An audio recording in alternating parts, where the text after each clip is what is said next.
দেখো একটু পঞ্চম শ্রেণীর গণিত অধ্যায় ৮ আমরা গটের আজকে কিছু সংক্ষেপ উত্তর দেওয়ার জন্য অথবা বহু নির্বাচনী প্রশ্নের উত্তর দেওয়ার জন্য আমরা এগুলো শেখাচ্ছি আর কি। তাহলে সংক্ষেপে উত্তর দাও লিখছি আমি। গট কাকে বলে? কতগুলো রাশি দেওয়া থাকলে রাশিগুলোর যোগফলকে রাশিগুলোর সংখ্যা দ্বারা ভাগ করলে যে মান পাওয়া যায় তাকে গট বলে। আমি আবার বলছি, গট কাকে বলে বললে কি লিখবে? কতগুলো রাশি দেওয়া থাকলে রাশিগুলোর যোগফলকে রাশিগুলোর সংখ্যা দ্বারা ভাগ করলে যে মান পাওয়া যায় তাকে গট বলে। আরেকটা প্রশ্ন, একাধিক রাশির গট নির্ণয়ের সূত্রটি লেখো। মানে গট নির্ণয়ের সূত্র হচ্ছে এটা, গট সমান রাশিগুলোর যোগফল বা রাশিগুলোর সংখ্যা। গট সমান রাশিগুলোর যোগফল বা রাশিগুলোর সংখ্যা।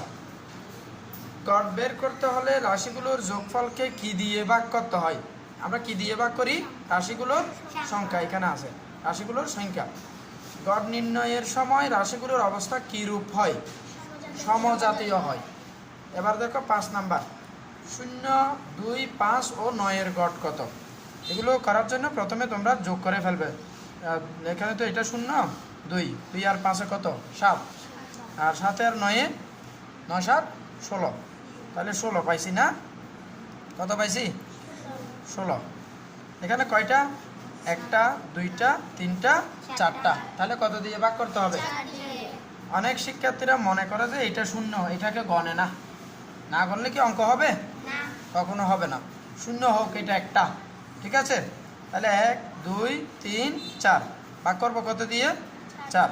তাহলে ৪ দিয়ে যদি আমরা ১৬কে ভাগ করি, ৪, ৪-এ ১৬, ঠিক আছে? তাহলে কত পাওয়া গেছে? উত্তর ৪। এবার একটু দেখো, ৮, ০, ৭ ও ৯-এর গট কত? তাহলে এগুলো যোগ করতে হবে না, আগে গট বের করতে হলে অবশ্যই আগে সমষ্টি করতে হবে। সমষ্টি করার পরে আমরা কি করতে পারবো?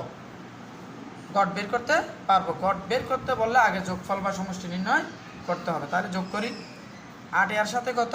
১৫, ১৫ আর ৯-এ কত? ২৪। ভালো করে গণে দেখো তো, ২৪। ১৫ আর 9-এ কত? ২৪, ২৪। তাহলে এখানে কয়টা? একটা, দুইটা, তিনটা, চারটা। তাহলে কত দিয়ে ভাগ করবো? ৪। তাহলে ৪০০ কত? ২৪। কত পাইলাম? ভাগফল ৬। তাহলে উত্তর কত? ৬। এবার দেখো ১০, ২০, ৩০ ও ৫০-এর গট কত? তাহলে আমরা আগে এগুলোর সমষ্টি বের করব। গট বললে অবশ্যই কি সমষ্টি বের করতে হবে। সমষ্টি মানে যোগফল। তাহলে যোগ করি, ১০, ১০ আর ২০-এ ৩০, ৩০ আর ৪০-এ ৭০, ৭০ আর ৫০-এ ১২০। তাহলে ১২০-কে আমরা ভাগ করব কত দিয়ে? গণ, একটা, দুইটা, তিনটা, চারটা। কয়টা আছে? চারটা। তাহলে কত দিয়ে ভাগ করব? সবাই একটু মনোযোগ দাও, তাহলে একটু খেয়াল করো। এখানে আমরা প্রথমে এক সংখ্যা নিলে ভাগ যাচ্ছে না, না গেলে আমরা আরেকটা নিতে পারি। তাহলে দুইটা নিলে ১২, ঠিক আছে না? ১২, ১২কে ৪ দিয়ে ভাগ করলে কত? ৩, ৪-এ ১২। ভালো করে খেয়াল করো। এবার ১২ থেকে ১২ গেলে ০, ০-এর তো ভ্যালু নাই, তাই এটা নিলাম না, এখান থেকে ০ নামাইলাম। বাহ্যের কোনো অঙ্ক নামালে, এটা ০ হোক যত হোক, অবশ্যই একটা নামালে একবার ভাগ করতে হবে। যদি না যায় ০ বার দিতে হবে। তাহলে যেহেতু এটা যাচ্ছে না, তাই ০ বার দিলাম। কত? ৪-এর ০, ০। তাহলে ০ থেকে ০ বাদ দিলে কত? ০। কত পাইলাম? ভাগফল ৩০। তাহলে এই সংখ্যাগুলোর গট কত? ৩০।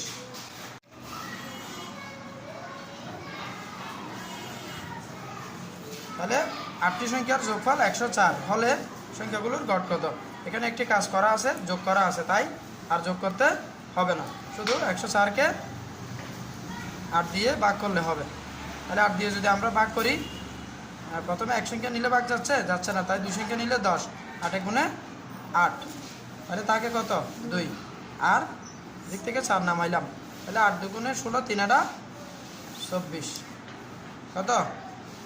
২৪। তাহলে কত পাওয়া গেছে? উত্তর ১৩। তাহলে এই অঙ্কের উত্তর হচ্ছে ১৩।